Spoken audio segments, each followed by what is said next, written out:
Nung isang araw nagluto ako maraming kamatis, kaya kinuha ko itong mga buto upang gawin natin itong similya. So, pinatuyo ko muna to para gawing similya, upang sa ganon hindi na tayo bili pa ng kamatis, kasi sobrang mahal mga kamatis mga kapaparts.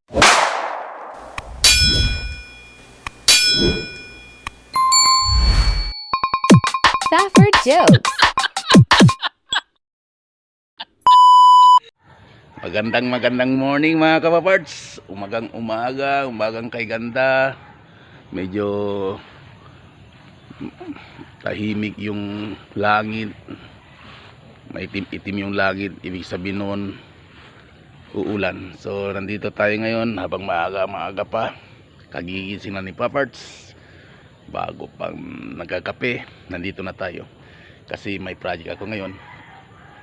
Magsisidling ako ngayon ng kamatis mga kapaparts. Ayan o, ang buto ng kamatis, para hindi na tayo bili pa.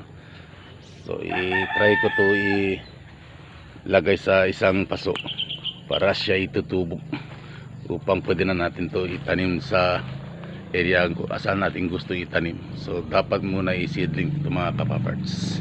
So may nakuha ako na maliit na container. Yan. So dito na natin muna i-transfer yung mga buto-buto ng kamatis. Ayan. Matitigas to sila mga kapaparts. Ayan.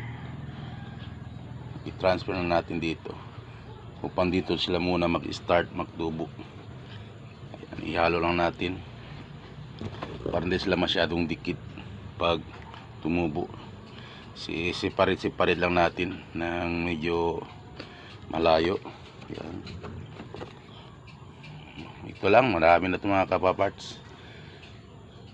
Kung konsumo lang dito sa bahay, siguro okay na to. Magandang klaseng kamatis ito mga kapaparts na bili ko. So good quality siya, kaya itanim natin itong mga buto, upang sa ganon, kaya ng sinasabi ko, 2 months to 3 months hindi na tayo magbili pa kamatis sa merkado. Harvest na lang tayo dito sa ating bakuran. So ito mga kapapart, dito lang yung muna, dito lang tayo nasisidling. Tapos kung malaki na to, gano'n na nakahaba, pwede na natin to i-transfer sa lupa. So after that, konting spray lang natin. Yan, para mabasa yung lupa.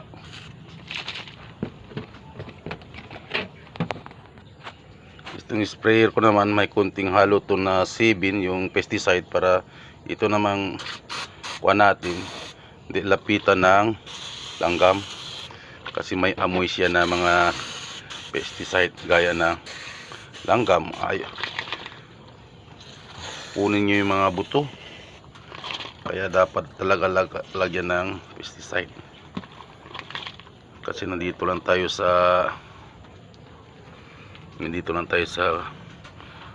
residential area. Marami talaga dito mga peste mga kapapart.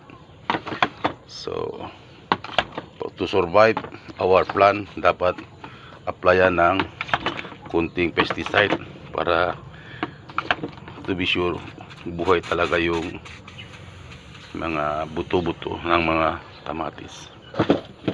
And then mga kapaparts, isatabi lang natin to. Dito naman meron ako dito seedling ng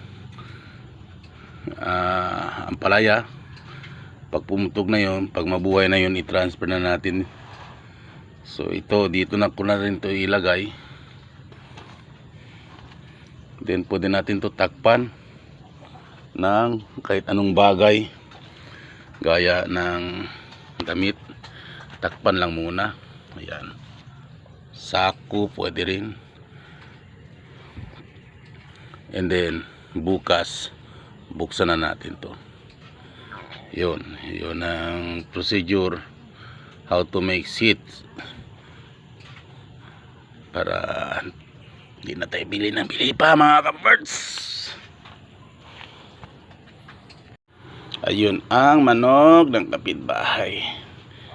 Maganda silang pagmasdan pero sila ay mga naguhukay sa aking mga gulay. Safford Jokes.